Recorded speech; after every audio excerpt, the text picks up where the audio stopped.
but we're talking about 5 guiding principles of wealth generation. I will tell you guys, number 3 is absolutely my favorite. Make sure you stick around for number 3 at least. I'm looking forward to that one. All right, number 1 today on the list is find fulfillment.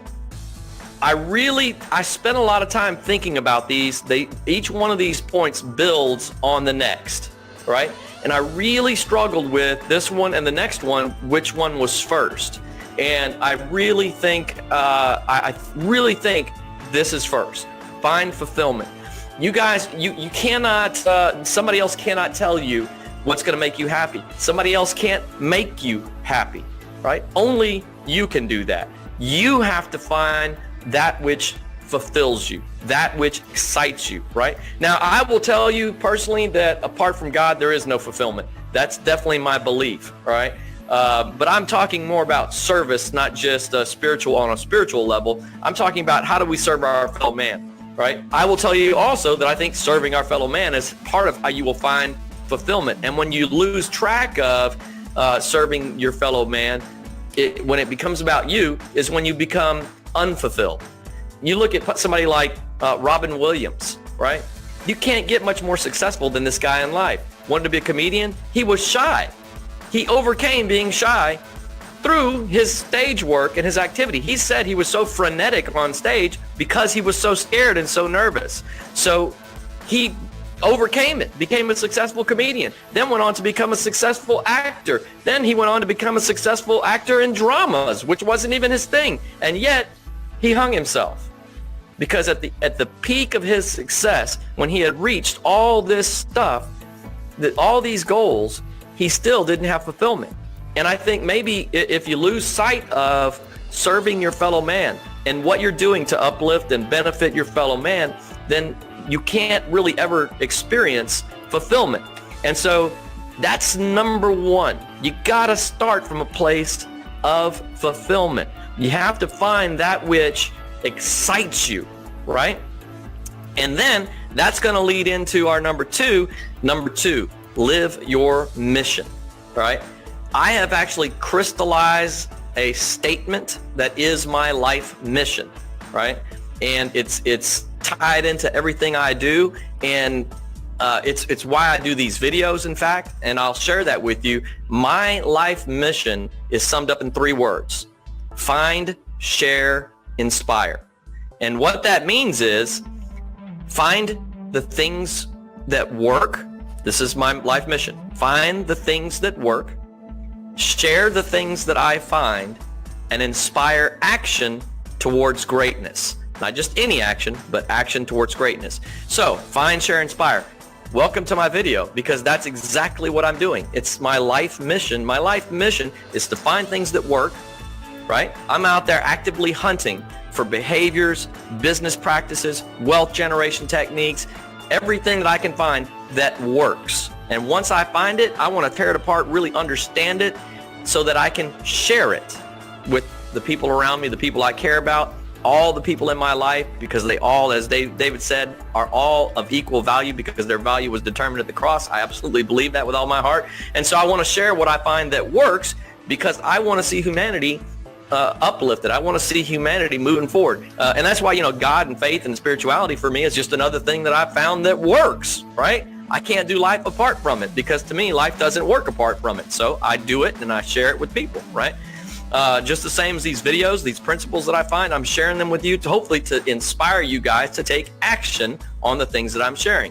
So number 2 is live your mission. Be about your mission all the time because it is something that flows out of fulfillment. They're just interconnected. Like I said, I couldn't figure out which one went first.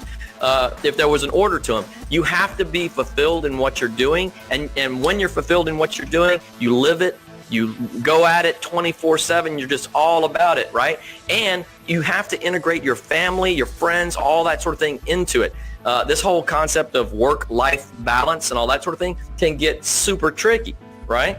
And so in doing, when you're passionately involved in something, I think it's best to involve your family and to really integrate them into your life as far as your work goes and that sort of thing as much as you can, so that they're not separated in the process. My wife is totally on board with what I do for a living. She supports me, and that's vital in my mental health, right? So live your mission.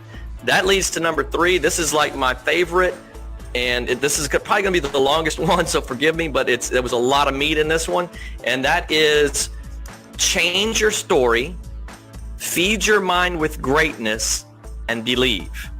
Now, those could be separated out into individual points, but they really are one thought, all right?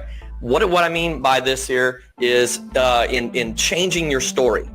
Man, I tell you what, everybody has a story, and everybody has this constant negative voice going on in their head. I have a line from a movie, and even the movie wasn't that great, but it's a great line in a movie, and it was called After Earth with Will Smith. And there was a line in the movie where he said, he was talking to his son about fear. And listen to this line. He says, fear is not real. Fear causes us, fear is not real. The only place that fear can exist is in our thoughts of the future. Fear causes us to believe things that as of yet have not happened, and in fact, may never happen. And that to me is near insanity. Now, let me be clear. Danger is real, but fear is a choice. And today you can choose the story that you are telling yourself. Now that's the whole quote. It's modified a little bit, to fit me a little bit better. But basically, that's the whole quote. And I think it's powerful, right? So everybody has this story going on in their mind. You can't succeed. You can't do this. You can't do that. You're not good enough. Your teeth are funky looking. You're bald, whatever. You're short. You're fat. Well, pick it, right? We all have this negative voice that is going on in our mind. It's fear. Fear. And the only place that fear can exist is in our thoughts of the future. It's predicting an outcome that's negative. And just as much, you can train your mind to predict an outcome of success. It's no different. It's just mental exercise. So either you're letting your mind control you and dictate the negative outcome of the future, or you're training your mind, you're training your will to see a future of success, right? And in order to do that, listen, this is super, super powerful. This is why number 3 was, like I said, it's my favorite hands down today in this deal, right? Change your story. In order to change your story, you need to start feeding your mind with greatness. Feeding your mind with greatness. So if you already don't have that internal talk, or you can hype yourself up, and I tell you, even when you have it, it's still good to have some go-to, mentors that you can tune into. And listen to their conversations. I trained for 2 years with Mattress Mac very closely. I got to listen to hundreds and hundreds of his speeches. He still plays in my head all the time. I can quote lines from him like nothing, right? 10 two-letter words to live by, Joe. 10 two-letter words to live by. If it is to be, it is up to me. 10 two-letter words to live by. That's one of his speeches, right? Find your mentors that you can plug into, and thank God we live in one of the coolest ages ever. You can hop on YouTube and look up amazing people: Tony Robbins, Patrick Bet-David, Tom Hopkins. There's just a myriad of people that are out there that are great motivating speakers to get you pumped up. But feed your mind with greatness, right? And now I got to show you guys a slide here. Feed your mind with greatness, because this is what happens. This is the spiral that I like to talk about, right? You have a belief, whether it's positive or negative. You may believe that you're going to fail. When you believe that, it leads to action. If you believe you're going to fail, your action's going to mirror it. Your action will produce results. And from results, it feeds belief. So if you have trained your mind for negativity and failure, that is what you're going to project, which is what will lead your actions, which will produce the results, which will confirm your beliefs.